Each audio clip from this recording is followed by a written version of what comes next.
The shadow in the mirror, a reflection that wasn't mine. Lisa Moore had always been drawn to the charm of old houses. When she found the Victorian home nestled in a quiet town, it seemed like the perfect place to start fresh. The house was full of character, with ornate woodwork, creaky floors, and a history that stretched back over a century. But it was the antique mirror in the master bedroom that truly caught her eye. It was large, with an intricately carved frame, the kind of piece that seemed to belong in a museum rather than a private home. At first, Lisa loved the mirror. She admired the way it reflected the soft, natural light that filled the room each morning. But as the days passed, a strange feeling began to creep over her. It started as a vague sense of unease, an uncomfortable prickling at the back of her neck whenever she stood in front of the glass. She shrugged it off as nerves.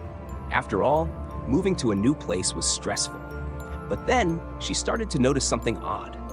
At times, when she glanced at the mirror out of the corner of her eye, she thought she saw something moving, something that wasn't her. The first time it happened, she told herself it was just her imagination. But as the days went on, the feeling intensified.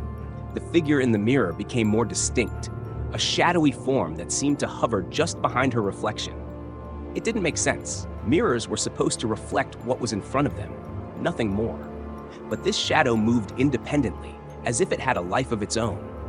Sometimes it mimicked her movements, raising an arm or tilting its head just as she did. But other times, it stood still, watching her with an intensity that made her skin crawl. Lisa tried to ignore it, but the figure became more persistent. It began to appear in other reflective surfaces around the house, the bathroom mirror, the polished surface of the kitchen table, even in the windows at night. No matter where she went, she couldn't escape it. The shadow was always there, lurking just out of sight, a dark presence that seemed to grow stronger with each passing day. At night, the whispers started. Soft at first like the rustling of leaves, but soon they grew louder, more insistent. They filled her head, murmuring words she couldn't understand, but felt in her bones.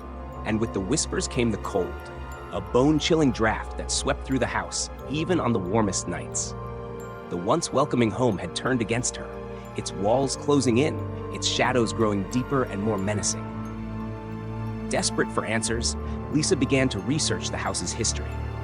She learned that the previous owner, a woman named Margaret Shaw, had lived there alone for many years. Margaret had been a recluse, known in the town for her obsession with the antique mirror.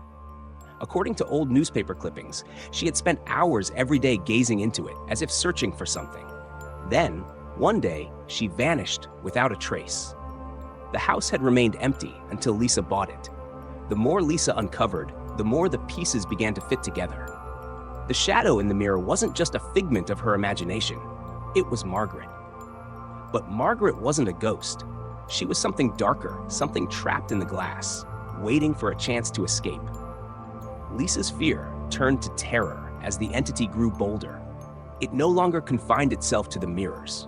She began to see it out of the corner of her eye, a dark figure standing in the doorway or lingering at the edge of the room. The line between her reflection and reality blurred. The shadow started to take control, its influence seeping into every aspect of her life. Objects moved on their own, lights flickered, and the once vibrant colors of the house seemed to drain away, leaving everything dull and lifeless.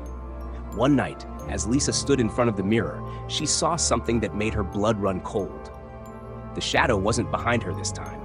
It was her. Her reflection stared back at her, but the eyes were wrong, empty and cold, filled with malice. The shadow had taken her place. Panic surged through her, but she knew she couldn't let the fear control her. She had to find a way to break the curse, to free herself from the mirror's grip before it was too late. With trembling hands, Lisa grabbed the nearest heavy object, a lamp, and swung it at the mirror with all her strength.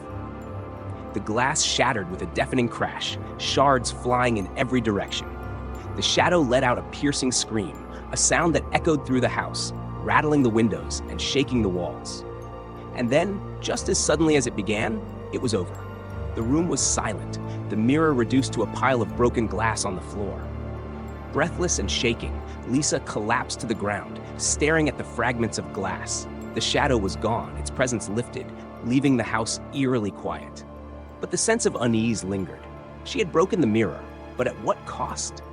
Could something that dark and malevolent ever truly be destroyed? Lisa never found out what happened to Margaret Shaw, and she never stayed in the house long enough to care. She left the next day, leaving behind the shattered mirror and the memories of the shadow that had tried to consume her.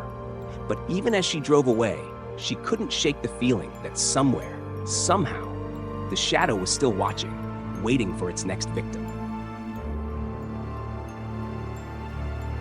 If you like this content, please like, share, and subscribe to our channel. Thank you.